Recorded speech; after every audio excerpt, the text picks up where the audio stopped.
Ryu et al. And there's 34 different linkage groups. Each of these corresponds to a chromosome in Chinook salmon. And each of these lines is an individual marker ordered along the linkage group. The pink, in this case, denotes the centromeres, since she was able to place those on her linkage groups. A lot of studies can't place the centromeres, but it is extra information if you can. So linkage maps are important because knowledge of the positional relationship between markers is important. You can imagine sort of a simple situation. You have a lot of loci that you've looked at. You've scanned for, or you've looked at FST across these loci and set a threshold, and you found a number of loci that look like they might be adaptive. And at this point, it's interesting. There's a lot of the loci that might be doing something, but if you can place those in order along the genome, you might see something like this that Hammer-Hansen found in Atlantic cod, which was 3 strong peaks of divergence between life histories of Atlantic cod. So there's 2 different life histories that interbreed. The rest of the genome is pretty much undifferentiated, but within these regions, they actually have inversions that prevent recombination between the 2 ecotypes. So because of the information that linkage maps give on marker order, they're really a foundation for a lot of different types of studies. QTL and GWAS studies look at genotypes across linkage groups to look for genomic regions associated with traits. Genome scans look for patterns of heterozygosity or FST or other population parameters across genomes. You can compare, or you can use linkage maps to identify genomic structures. You can identify regions of genome duplication. And you can compare linkage maps across populations or species to look for inversions or other chromosomal structural changes. So Larson et al. Did a genome scan where they were looking for differentiation between 2 life histories of sockeye salmon. So sockeye salmon in the Wood River have a pretty wide distribution throughout the system, and in general, population structure is correlated with geography. But you also have 2 distinct life history maps there. There's a beach or a stream spawning fish, which is this really shallow bodied one on the left, and beach spawning fish, which are really deep bodied. So even though if you just look across the genome, there's not really much differentiation, they look very, very different. And in this case, it's sort of an obvious selective trait because the beach spawners, deep bodies are favored by sexual selection. And in stream spawners, the streams are so shallow, the fish need to have a shallow body in order to navigate up the streams. So there's strong differential selection between them. So he made a linkage map and was able to identify this peak of differentiation between the populations. So you can see this peak marker has an FST of 0.3, which is huge on a background of no genomic differentiation. So what we did with this study is after we had this region we were interested in, we aligned the Atlantic salmon genome to it, identified a number of genes that were within this region, and these 2 peak markers are actually inside of a gene called TOLP4. So then we went back to a transcriptome study that I had done with rainbow trout, got the open reading frame for TOLP4, and this marker, the little purple triangle, actually is a non-synonymous SNP within this gene. So in this case, it's potentially the actual causal mutation governing life history, differences between these traits. And in this situation, it's useful for management because previously managers in Alaska had been able to look at the fish coming in, identify what population they're going to, and adjust catch limits. But now they can also identify which ecotype it is and further refine their estimates of which fish can be caught and which ones should be protected. You can also look for genome duplication. Salmon have an ancestral whole genome duplication, and there's large portions of some of the chromosomes that are stored in data duplicates. So this was a map by Waples et al. Using chump salmon, and in this case, it was actually using haploid offspring, which we create in our lab to allow mapping paralogs, which I'll talk about a little bit later. But for this, all of the yellow dots are duplicate loci, and the blue dots are just regular diploid loci. And these lines show the links between chromosomes. So what's been recently found in Pacific salmon is every species that has been looked at has 8 pairs of chromosomes that still share duplication. And there's a lot of chromosome rearrangements between salmon, different fusion events and fission events, but these 8 pairs of duplicates have been retained in all of the Pacific salmon species so far. You can also identify inversions. This top example shows how you can identify inversions by blocks of linkage disequilibrium. So this shows a block of really high linkage disequilibrium along the chromosome. This is what a normal sort of chromosome looks like. And this was a study in monkey flowers by Haleski. And within this block of linkage disequilibrium, there were a number of genes that were associated with life history variation, whether the plants were annual or perennial. And so it's potentially a way, if you have an inversion that has these genes, it's potentially a way to keep co-adaptive gene complexes together. This study on the bottom shows another way of looking at inversions. Here you actually see reversals in marker order when comparing genomes and maps. And this is with stickleback, and the inversions in this case were correlated with population structure. So what I've been most excited about, and then what I've written my paper about, is using genomics, or using linkage maps to integrate different genomic studies. So if you think about it, most genomic studies for a species are sort of conducted independently. So one group over here does a QTL analysis, another does a population genomic study, another group might do a transcriptome study, and so there's all these disparate data sets out there, and linkage maps can provide a common framework for integrating those. So I took families from 2 different studies to make a new linkage map for Chinook salmon. We were able to place about 15,000 markers onto this map. And then because different salmon species at least share whole chromosome arms, or chromosome arm synteny, even with the rearrangements between them, we're able to align Atlantic salmon genome sequence to our map in order to provide annotation information. Because one of the limitations that we do have with linkage maps is that most of these markers we can't directly annotate. We don't know what gene they are, and we don't necessarily know what genes they mean. So placing the genome on top of the linkage map gives us that information. I also added transcriptome sequence from another Chinook salmon study by aligning directly to the genome and also to the linkage map to also help provide annotation information. And then what we're really interested in was aligning these resources from other studies, outlier loci from populations up in Alaska, regions of elevated population divergence, and then QTL for thermotolerance and basic or other body trails. And so in this case, we're able to look through all of these studies, identify regions that may be interesting.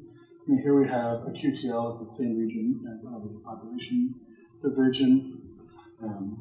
But having the genome and the USTs added to the linkage map, we're able to provide annotations.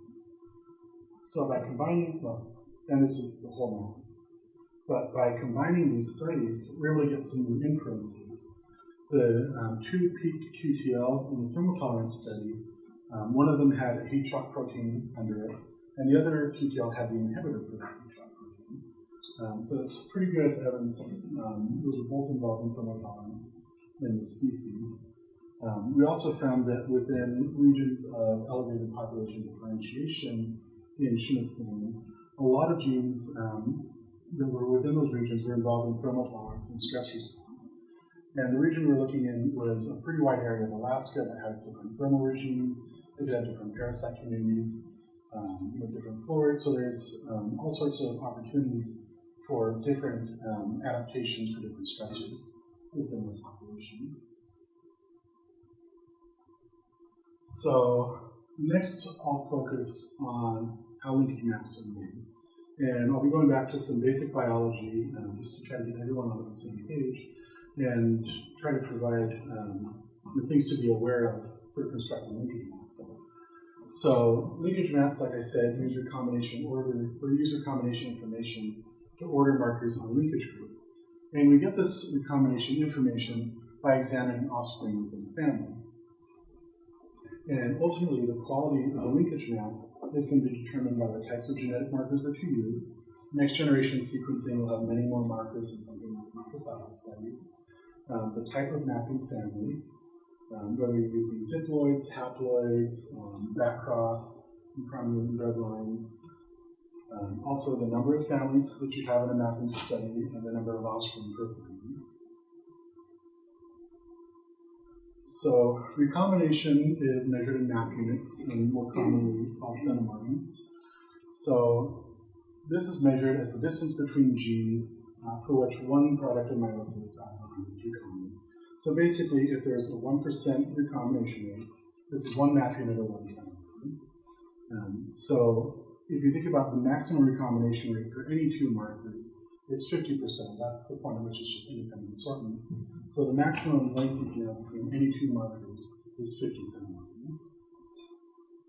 And again, this distance is revealed by recombination in families.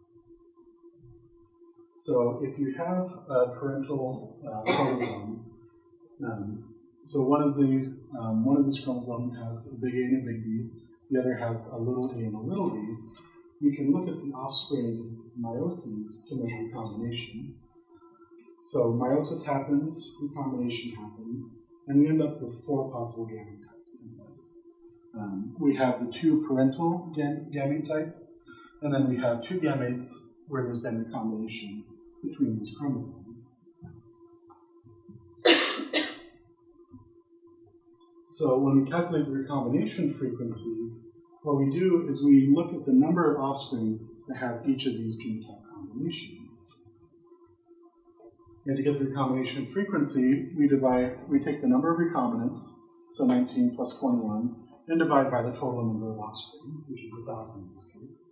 So these 2 markers had 4% recombination rate, and so they're 4 centimorgans apart. So one of the ideas that is sort of key in a lot of the early mapping programs was the idea of phase. So in this example, the big A and the big B are on the same chromosome copy, so they're in the same phase. The little a and the little b are on the same chromosome copy, so they're also in the same phase. So some mapping programs, we need to know the phase of the markers, which allele was on which copy of the chromosome, in order to map accurately. And so that's one of the reasons that a lot of other studies used F2s or back crosses or recombinant inbred lines, because it was easier to determine the phase. There are ways around that, though, even with F1 families. So the way that we detect meioses is through informative marker segregation. And informative markers, essentially, in most cases, are markers that are heterozygous in one parent and homozygous in another. So if we go back to that example, we have our female parent. These are the 4 different meiosis products that you can have. And if we have a male parent, which is homozygous for both of these alleles, we can tell which of the offspring genotypes are recombinant.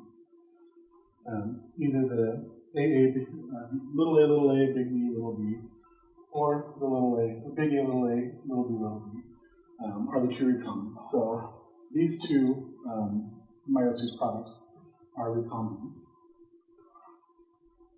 What's important is that if you have both parents being heterozygous for that locus, then you don't really know which parental chromosome it came from. So if both of these parents are heterozygous, have the same meiosis products, there's quite a few different offspring genotypes, but when we look at the offspring, we don't know which of the B's came from which chromosome, which of the A's came from which chromosome. And so generally, these aren't able to be mapped, but reality is more complex. So if you look at this figure, this is all of the possible informative marker types, all the possible marker segregations for a marker that has 4 alleles, or up to 4 alleles. So if you have 2 parents, each has 2 chromosomes, you can have 4 alleles, A, B, C, and D, and then O are no alleles. The key thing to get from this is any of these, let's say asymmetrical, those can all be mapped. So these are all the different segregation types that can be put onto a linkage map. These that are the ones that are asymmetrical. So these that are symmetrical, the hybrid by hybrid, and then homozygous for both. Those are markers that in most cases can't be mapped, but sometimes they can. If we know phase information, then those can be mapped. But in general, these markers aren't very reliable for linkage maps. So we tend to exclude them. And this has actually really important implications for linkage maps. Because if we do a normal mapping family, you just have a parent or a female parent, male parent, and you look at the offspring. When we do the mapping, we looked at loci that are heterozygous only in the female and heterozygous only in the male.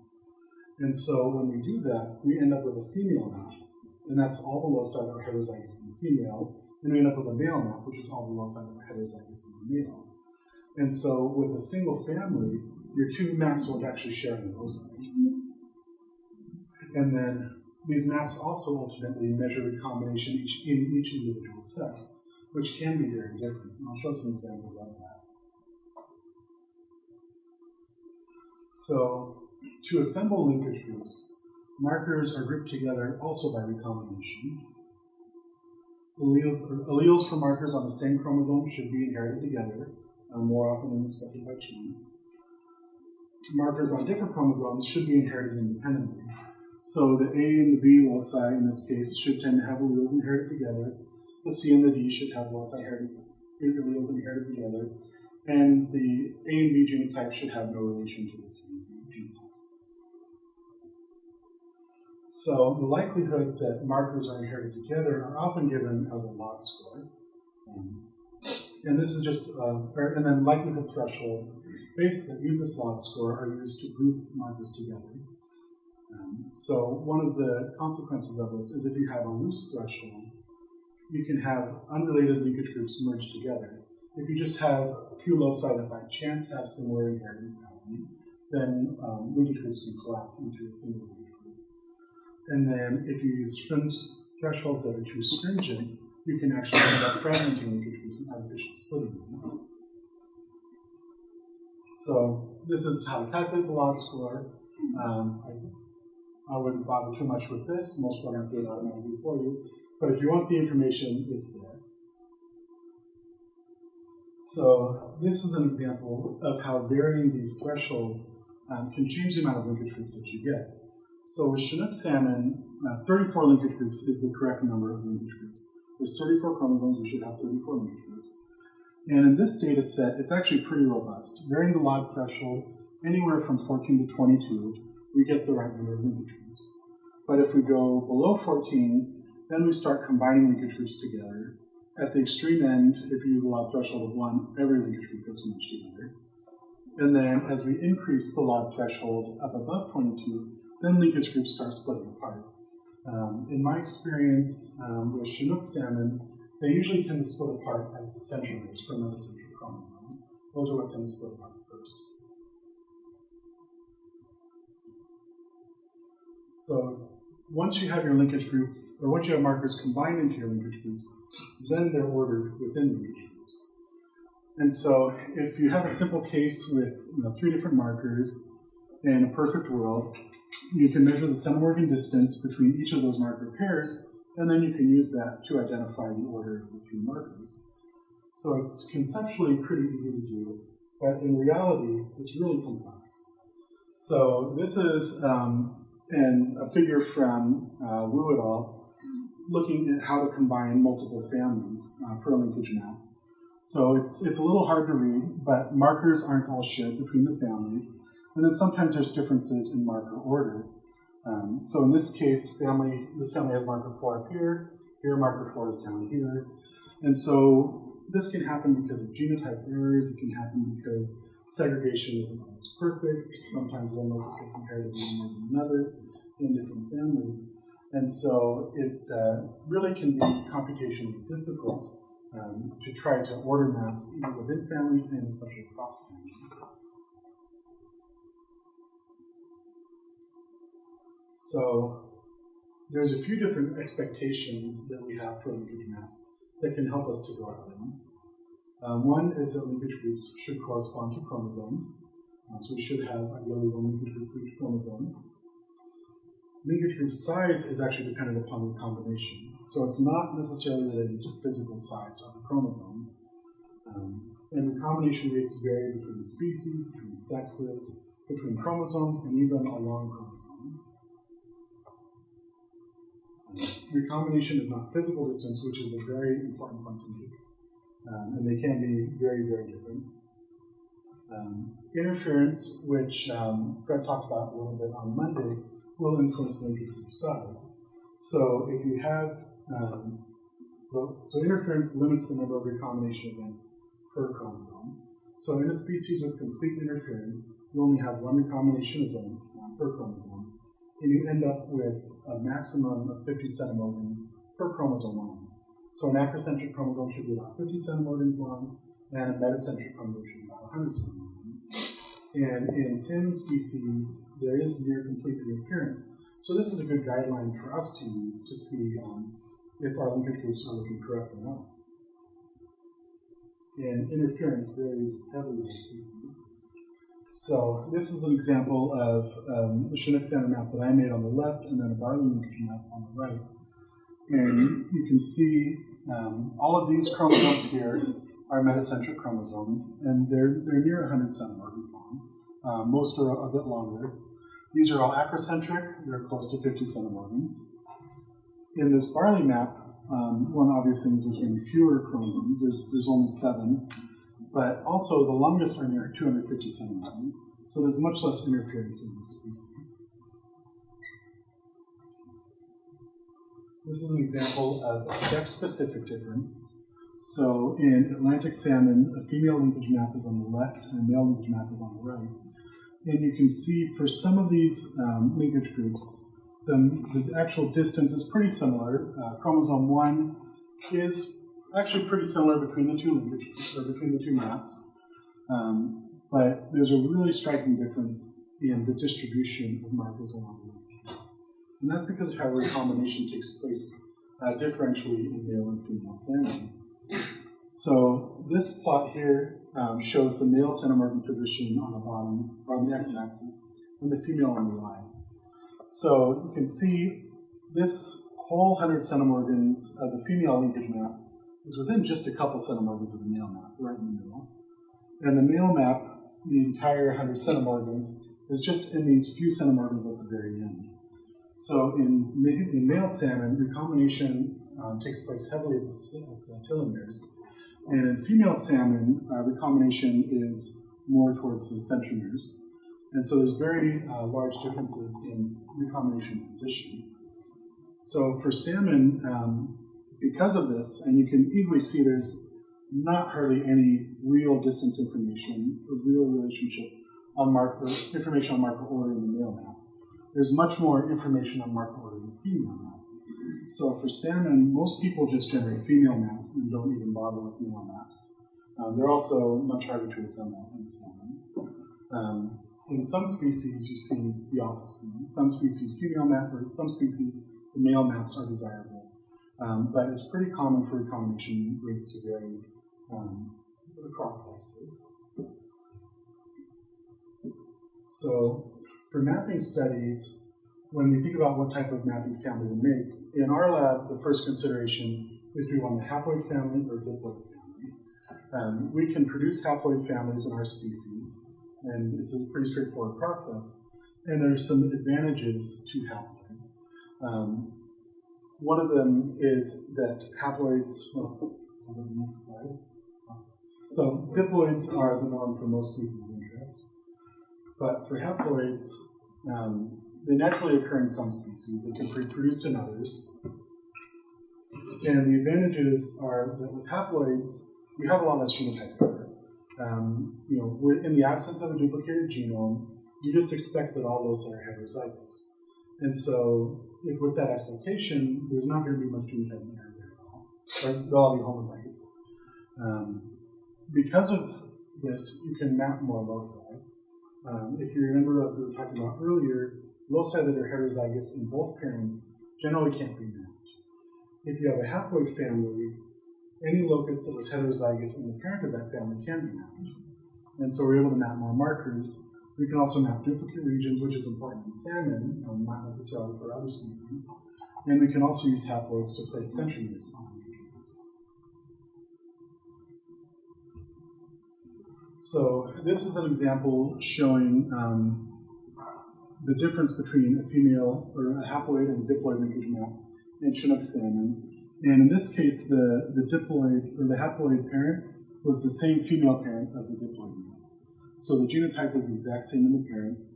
We were able to map 5,400 loci in the haploid map. For the diploid map, we were only able to map 3,700.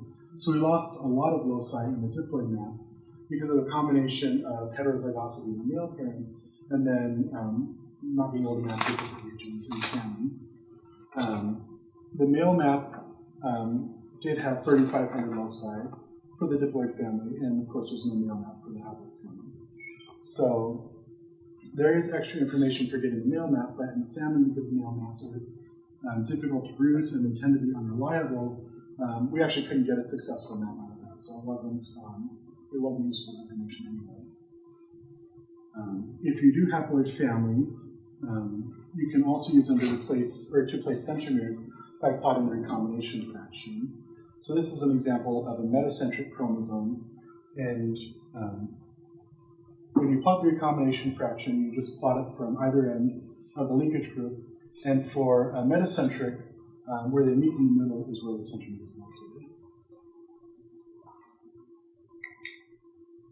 So the other advantage of haploids is mapping paralogs. So paralogs are difficult to genotype and map in diploids.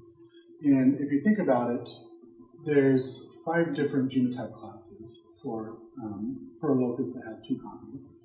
You can be completely homozygous, and then there's 3 classes of heterozygotes with different numbers of each allele. And in the old days with allozyme data, you could actually look at these and tell them apart. But with next generation sequencing, all of those just look like a heterozygote. And so we don't know what the true underlying genotype is, and we can't map it. But with haploid individual, and then with salmon, these also have a strong positional bias. They tend to be in the telomeres, so we lose a lot of information by not including these. So with haploid mapping, essentially, if you have your duplicate chromosomes in a diploid, in the haploid offspring, they've separated, and these essentially act like normal diploid loci. So they're really easy to map with haploids. So the way that we produce haploids is through irradiation of the sperm or the egg. So we basically knock out the DNA in one of them. We usually knock out the DNA in the sperm, and then the sperm fertilizes the egg. You have 1 copy of the DNA, and then we sample them at hatch for DNA. Irradiation of sperm or egg is really common in salmonids. It's also been used in a lot of plant species. There's also species that naturally produce haploid offspring. In some plant species, the megagametophite is haploid, and so you can just sample that and use that for your mapping. Just go collect a bunch of seeds and you have a mapping. And finally, newer technologies are allowing sequencing of single-cell recombinants. So just direct sequencing of sperm arrays. So in this case, they isolate DNA from a single cell, amplify it, and then sequence it. And so you don't even need to produce a mapping family, you just need samples of sperm arrays. And this actually has some real benefits for a lot of species. Linkage mapping usually requires a lot of offspring to get reliable maps. And in some species, large families are just impossible to produce. Either because they just don't have many offspring, or generation times are really long. So you can sequence egg or sperm directly in these species to make your linkage maps. But another thing to be aware of is how recombination occurs in each sex. Is it worth sampling the sperm from a species that isn't going to yield a good map because of male recombination? One example is female Lepidoptera. You could go sample eggs from them to make a linkage map, but there's absolutely no recombination in female Lepidoptera, so you wouldn't be able to do anything. For anyone that's interested, there's a review on single-cell sequencing by Garrett et al. 2016, and I'll have the references for anyone that's interested. So for sort of traditional mapping families, for regular diploid individuals, single generation crosses, such as F1, is just a normal cross between a male and a female parent. And these used to be relatively uncommon, but with some of the new mapping programs out, they're actually really easy to do. And we don't have some of the computational issues we used to have. A lot of the older studies had multi-generational crosses, F2s, back crosses, recombinant inbred ones, and these were really useful when mapping programs have to know the phase of markers, because you can infer the phase from multiple generations. So one of the trade-offs with mapping that you have to make is how many families are you going to have and how many offspring are you going to have. If you assume that there's a limited amount of sequencing that you can do, there's just a choice that has to be made. And there's a fundamental trade-off associated with this. If you have more families, you have more loci that are heterozygous in different parents, and you have more markers on your maps. But if you have more individuals within a family, you have more recombination events, and you can get greater resolution. So most of the time, people are interested in the number of markers that are on the map. And getting the most markers on the map is the priority. But sometimes resolution is beneficial. If you're doing genome assembly, it can help to have fine-scale resolution between markers to help order chromosomes. And having fine-scale resolution can also help in QTL or GWAS studies for finer mapping traits. So this is an example also from my Chinook map showing the effect of having more families. So in this case, each of the 4 families had around 5,000 or 6,000 loci within each individual family that were informative and able to be mapped. When you compare the families, each pairwise comparison only shared about 25% of the loci. And what was really striking is there's only 261 loci that were informative in all 4 families. As you combine more families, you get more loci on the map, but there is a diminishing return. So with our first family, we had 5,500 markers added to the map. It's the first family. We had our second family, there's only 3,400 additional markers. Our third has 2,800, and our fourth has about 2,000. So as you add more and more families, there's less of a return. And then one way that you can actually get around this is try to add families from divergent populations. So since this, we've taken 4 more families from Alaska. And within the Alaska populations, we see the same thing. And we end up with a map of about 14,000 markers in Alaska. But when we combine the 2 maps, we get a map of 24,000 markers. So there was a lot less overlap between Washington and Alaska than there were between Washington families. So if you do want to increase resolution, you need to increase the number of samples per family. So resolution on average should be 1 Morgan over the number of samples. So if you have 100 samples on average, you should be able to get 1 7-Morgan resolution. So for my linkage map, we had 545 samples. So you would think naively that the resolution is 1 over 545. So it's 0.187 Morgan resolution, which is pretty good. But what we actually observed was the resolution was 0.687 Morgans. And the reason was most markers are only genotyped in 1 or 2 families. So if we look at the average number of markers, or number of individuals genotyped for a marker, what we found was that the average was 154. 1 over 154 is 0.65 centimorgans, which is really close to what we actually observed.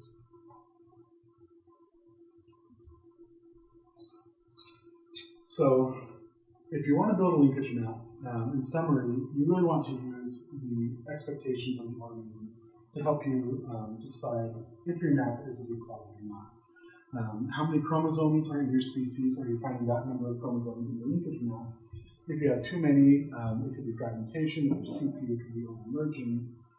How long should linkage groups be in your study species? Do you know anything about interference in your study species? Is there any evidence from other studies showing how long linkage groups should be? Are there sex-specific differences in combination? It's really common, but some species males have more, some species males have less. It can really vary a lot. And the data quality will really affect the results that you get in the linkage map as well. Better data makes better maps. Better data is always better. But filtering in linkage maps is actually pretty straightforward because you basically have an issue of missing data and wrong data. So you have miscalled genotypes and the absence of genotypes. So for samples, I usually filter on genotype rate, and our genotype rate is usually very high in our families. We have over 90% genotype rates usually. We also look at heterozygosity, and we just plot heterozygosity across all of the samples and look for individuals that have unusually low heterozygosity or unusually high heterozygosity. Usually what we'll see is if the sample has a low heterozygosity, it also has a low genotype rate, and that was just because it had a low sequence amount for that individual. For filtering loci, we just filter on genotype rate, and then we can also filter on segregation distortion. Those are the locus fit expected patterns in the inheritance. And segregation distortion is interesting because there can be real biological reasons that markers don't get inherited according to individual expectations. And so I'll actually show an example of, in the practice or in the hands-on data, there's instructions to filter loci by segregation distortion and to just go ahead and make a map of that curve and ignoring that filtering. And you actually get a very different result because of, we think because of the genome duplication in some markers and how some chromosomes can be inherited. So one of the common issues with linkage maps is fragmentation or overmerging. And these can actually be really difficult to identify in the absence of something to compare to. If you don't have a genome or have a linkage map, it can be hard to tell if there's fragmentation or overmerging going on. Because you could have a situation where you have the correct number of linkage groups, but one of those linkage groups is a combination of two, and another linkage group is fragmentation, or another two are fragmentation. So you have the correct number, but the linkage groups are still incorrect. In this case, this shows overmerging of a linkage group in salmon, and you can see it's obviously very different from everything else. So a good thing to do is just compare all your chromosomes and see what they look like. Particularly with what happens often with overmerging is you'll have a few loci that has similar segregation patterns between the two chromosomes, but nothing else does. And so it has a lot of issues ordering it, and it'll end up with large gaps or extremely long distances. And so overmerging often can be pretty easy to detect because they'll end up looking like this massively inflated linkage groups. Fragmentation can be a lot harder to detect unless you know how many linkage groups you're supposed to have. If you can't get a setting for your linkage map that gets the correct number of linkage groups, if you always either have overmerging or fragmentation, choose fragmentation. Overmerging introduces all sorts of issues with order because it's trying to merge unrelated linkage groups. If the linkage group is fragmented, the order within each of those fragments should still be correct. They're not joined together correctly as they should be, but all of the relative positions within each of those fragments is still right. Gaps are a thing we see pretty often. These can be signs of genotype errors. It can be incorrectly placed markers. The program didn't put it in the right spot. It could also be a sign of overmerging, like we saw on the previous slide. In this case, this linkage group had a really long gap of about 40 centimorgans, with just a couple markers out there. In this case, it was pretty easy to do, pretty easy to fix. We just trimmed off those markers. We think they really belong to that linkage group, but the distance obviously is not correct. And it was only 3 markers, so we didn't really cut off those. In other cases, it can be a little harder. If you have a large gap right in the middle, then it's not really clear how to fix it.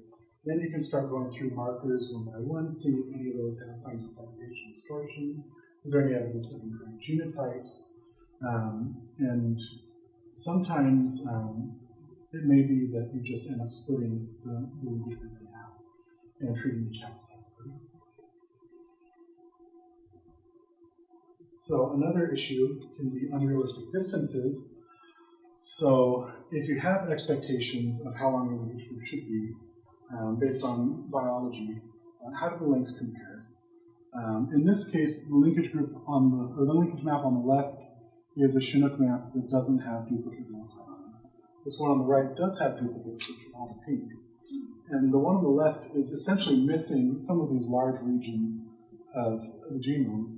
And so we have linkage groups that are only 15 centimeters long, where they should be about 50.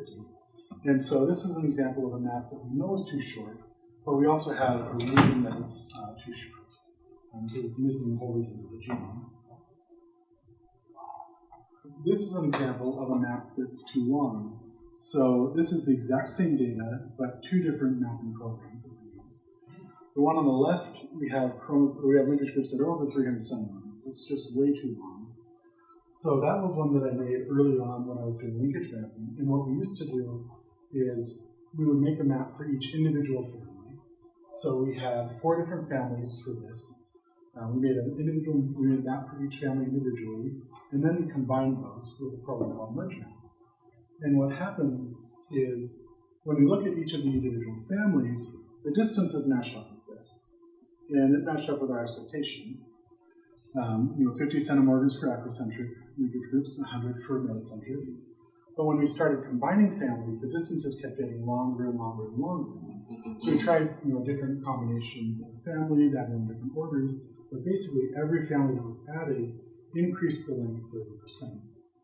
And what happened is merge map, when it saw conflicts in marker distance, generally took the longer distance. And so it just ended up with this artificial deflation. And some of the previous studies that have come out that have seen really long map lengths in salmon had used the argument that as you increase the number of markers, you increase the size of the linkage group. And that's only true if you're missing parts of the linkage group. In this case, it was just an artifact of the program. The map on the right was produced with a program called LetMap, which can take into account all of the families at the same time and look at recombination events within families, look across families for markers, and gets a much better map. In this case, it fit all of our expectations for lengths. On the plus side, even though the distances were completely wrong on the map on the left, it's still actually the relative order of the markers was pretty good. If you compare the order on the left or the order on the right, it's a nice plot. There's false fine scale resolution on this. There's markers that are separated that one shouldn't be, but the relative order of everything was still correct. So if you have maps and you compare across populations or individuals, then you can start making some nice inferences. So Larson et al., as part of that study I talked about earlier, did a linkage map for sockeye salmon. And by comparing male and female sockeye salmons, he was able to identify karyotype differences between them. So male sockeye salmon have a single metacentric sex chromosome, and female sockeye salmon is broken up into 2 acrocentric chromosomes. And you can see that by looking at sex differences. In some cases, this wouldn't necessarily be informative. So you could easily imagine that you do a map for a male and a female, and one of your linkage groups is fragmented in one of your sexes. So it may not be a real biological reality of this, but it may have just been that the program couldn't merge it together. In this case, because of karyotype data, we were expecting that we would have a difference between males and females. And so this fit with what had previously been observed. So we were more confident about it. You can also look across populations or species to identify inversions. This is showing an inversion between allopolyploid strawberry between different cultivars. How I often plot linkage maps is I'll do a dot plot of distances along 2 axes. And in that case, this is what an inversion looks like, where it switches the diagonal, and you have the markers reversed. So another thing that you can see is the movement of loci across linkage groups. And a lot of times that would be a red flag. If you see a marker that's moving around, especially between linkage groups, that normally doesn't happen. And so a lot of times you see that and you think something's just wrong with your data. But in this case, the sex-determining gene in Atlantic salmon has actually moved around between different populations. So by comparing different populations, they were able to find that the sex-determining gene has moved across 3 different chromosomes across the species range. So if you see something like this, you really want to be sure about it before publishing it. And they did a lot of work to verify that that was a real result. So there's a lot of programs that you can use for linkage mapping. I've listed some of the programs that people still use these days. Some of the older programs that people used to use just can't handle the number of markers that are available now, or they can't handle the family sizes. So in these, the programs that I've used are MSTmap and MergeMap, and then LetMap, and I've played around a little bit with OneMap. They each have different advantages. MSTmap works on haploid individuals, and it works well, but your data has to be phased. So you need to know which allele came from which chromosome in the parent. And there's ways to actually determine that pretty easily that we were able to figure out. But if you don't know the phase, it reconstructs two linkage groups for every actual linkage group. It gives you one in each parental phase. MergeMap used to be the only way to really combine maps across multiple families, which is useful information to know the relative marker position, but it really inflates map distances. So I wouldn't recommend using it anymore because we have things like LetMap, which can combine multiple families really easily, works with thousands of markers, hundreds of individuals without a problem. The problem with LetMap is the documentation is really pretty awful for it. But the author is pretty responsive. So if you have questions, you can email him, he'll get back to you, and help you out. One of the other things is LetMap is limited in the cross types that it can do. It's really only meant to do an F1 family. But there's tricks you can do to code the data in ways that other families can be used. We use LetMap with haploids, which shouldn't be able to be used with it. But essentially, instead of having an A and a B allele, you just call one a heterozygote and one a homozygote. And it works just fine. OneMap, JoinMap, and RQTL all handle a lot of different cross types. So if you're doing some other family type, it's a really useful, there's some really useful programs. But out of those, OneMap only handles a single family at a time. JoinMap can do multiple families, but it costs money. And I don't know how much money it costs. I've heard it's a lot, but I've never looked into it. It's also limited to only about 3,000 markers. In our current families with RADseq data, each individual family has about twice that. So we're already past the limits of JoinMap. RQTL has high memory usage, and the data has to be phased throughout the family, so it's more complex. The nice thing about LetMap and MSTmap is they both have relatively low memory usage. I can run them on my personal laptop, and it's not an issue. They're both processor limited, so it just takes more time to finish if you're running on a slower computer or one with less capability. So I guess it is time for the practical session. Before we get into it, I'm just going to go through the programs a little bit. There's going to be two data sets there. There's a haploid data set and a diploid data set. I recommend starting with the diploid data set in LetMap because it's going to run the fastest. If you wanted to do the entire linkage map, you could get it done within an hour.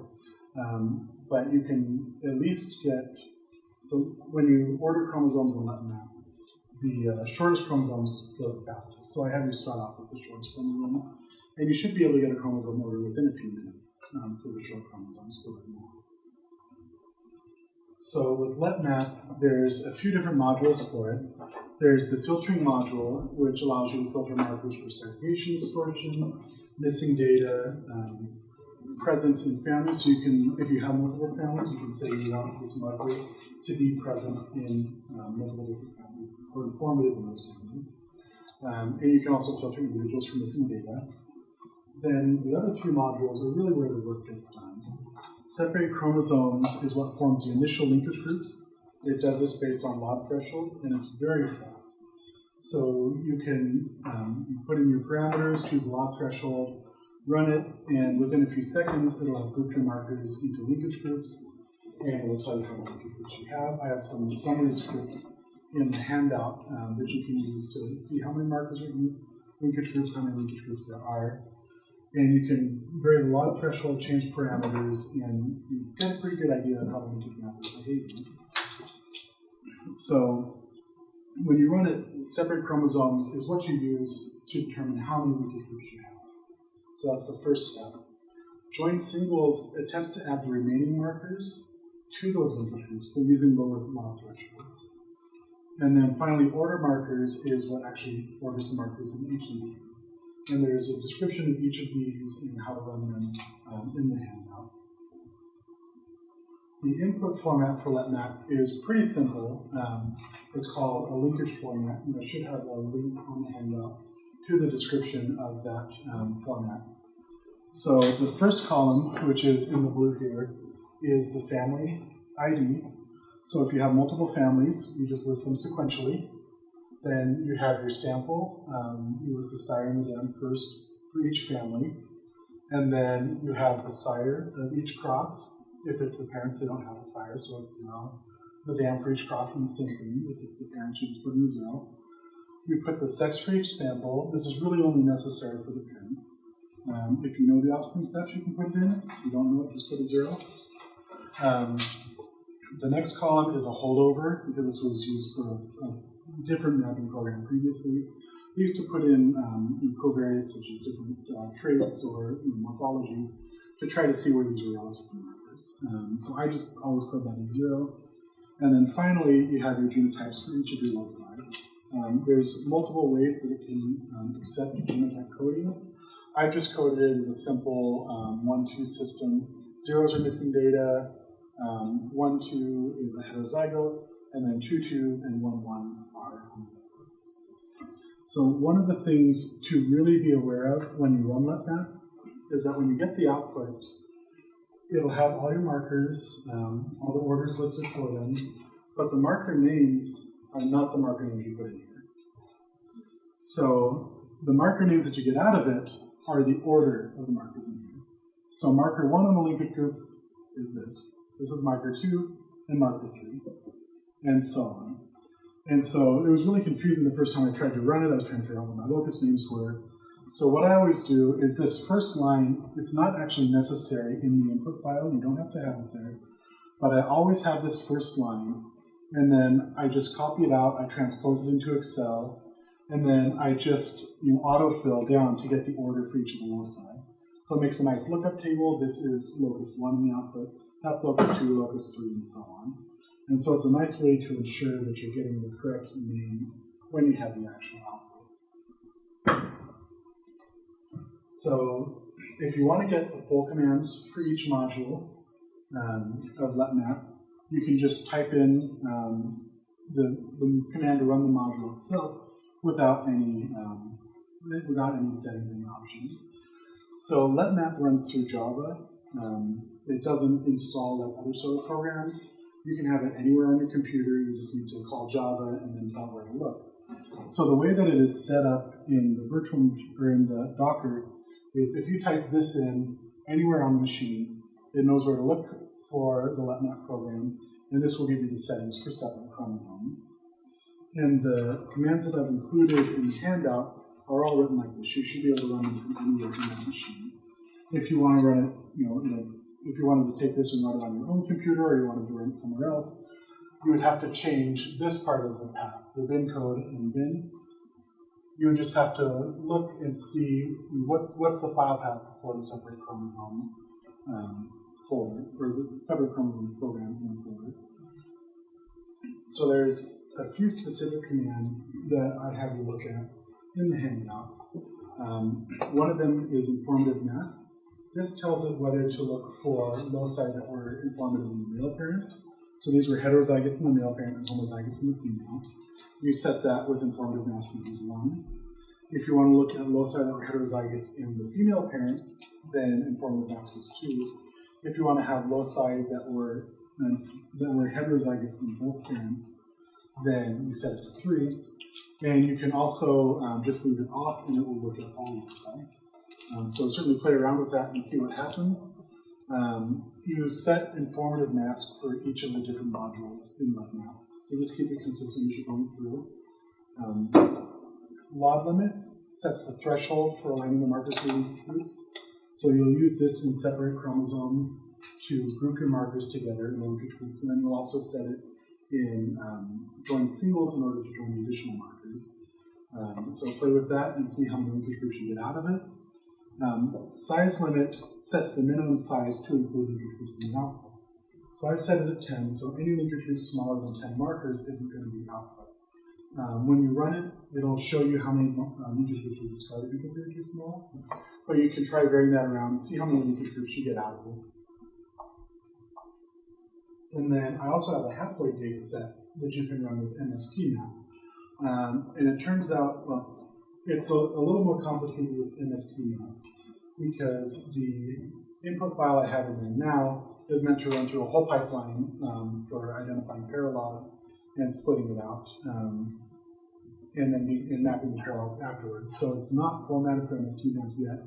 So I will, if nothing else, I can just email you guys the correctly formatted file to run that. One of the important differences between MSTmap and LetMap is it's made to work on haplines. So in this case, individual alleles are coded as A or B, and you don't have heterozygous loci. A and B are assumed to be different chromosomal phases in the parent. If you don't know the phase of the markers, like we don't at this point, then you end up with 2 linkage groups for every real linkage group, one in each phase. And I'll show a slide next that shows what that looks like. We can, if we had a multi-generational study, we can infer the phase, but we actually do something called bulk phasing, which is really easy to merge the linkage groups. So if we imagine a case where we have all of our markers that really belong in a linkage group, at this point we sort of arbitrarily assigned an A and a B to each allele because we didn't know what the critical phase was. So if you just looked at the A's and B's, along the chromosome, this is what it would look like. When MSTmap goes to actually map it, you end up with 2 linkage groups, one in the A phase, one in the B phase. And so we want to be able to combine these 2 linkage groups correctly into one linkage group, because each of these linkage groups has about half the markers that we should have. So when we do bulk phasing, we just take this data, we duplicate it, and then we switch them all to B's. We take this data, we duplicate it, and we switch it all to A's. And I have a script in there that will do it automatically. But once we run that, what we end up with is 2 chromosomes, or 2 linkage groups, with every marker on it in opposite phases. And so from there, we just get rid of one of these. I have some scripts to match up chromosomes and identify them based on shared locus names. And then what's nice is once we have this data, it's also been phased. And so if you want to do something like century replacement or look for recombination events across chromosomes, you can identify that. Because as you look across an individual, if you just place all of its genotypes with the phase data on the linkage map, a recombination event is where it switches from A genotypes to B genotypes. So you can just look at the data and see where recombinations are. So this is an old plot I had when we were first testing out the bulk phasing method and what it ended up with for the MSTmap output. And you can see basically each real linkage group has 2 sets of chromosomes that it assembled. And then from here, I just took out one of them for the publication because they're just duplicate linkers. So the format for MSTmap, all of this information at the top is the instructions to run. So everything's in one file. You don't give any commands in the command line of the program. You just give it the input file, and all the commands are in the input file. And then after that, you have a column of locus names, and then individuals, and your genotypes for each individual as either A or B. The parameters that it has are population type. We tell it that ours is double haploid. If you have other cross types, you can use those. The population name parameter is the population name, call it whatever you want. The distance function is important, whether it's a Kosambi or Haldane distance function. And Kosambi assumes that there's no complete interference, so that's appropriate for our species. The cutoff p-value is actually the threshold for combining markers to linkage groups. So it doesn't use a log threshold like LetMap used. It has a p-value for whether markers are inherited together or not. And what's interesting is if you go to the online version of MSTmap, because you can run it through a website, they actually have a log score now. They don't use this p-value cutoff anymore, but it's still in the online version. The no-map distance is an interesting, well, the no-map distance and the no-map size are an interesting way of trying to get rid of bad markers. So you actually have, it uses a combination of these two parameters to determine whether to get rid of markers that are at the end of a linkage group. So basically what it says is it's going to cut off markers at the end of the linkage group if there's fewer than a certain number of markers and they're more than a certain distance away. So if you have no map distance set to 10 and no map size set to 3, if you have two markers that are 11 centimorgans away from the rest of the linkage group, it'll cut it off. If you have 5 markers that are 11 centimorgans away, it'll keep them. So it's just trying to trim off spurious markers at the end, but it's a sort of weird way of doing it. The missing threshold is the proportion of missing data that is allowed. In this case, I think all the data has been pre-filtered anyway, so I don't think that's actually going to take out any markers. Estimation before clustering tries to estimate missing data before combining markers to linkage groups. Detect bad data tries to detect problem genotypes and just prints out a list of loci that it thinks are an issue. And then the objective function is just whatever method you choose to tell it to sum the combination events. And then the number of loci, number of individuals are the number of loci and samples in your input files. The full parameter descriptions are there, and I think that is in the handout as well.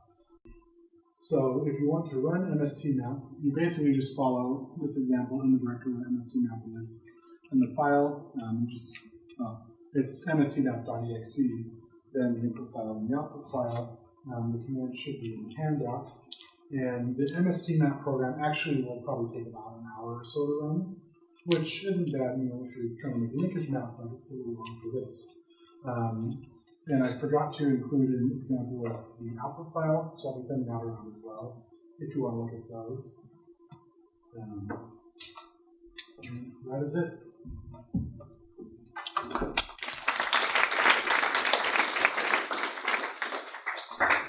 If there's any questions, I'm happy to take them. Otherwise, we can have the handouts. And I will be sending out the correct data for MSTmap for the background analysis.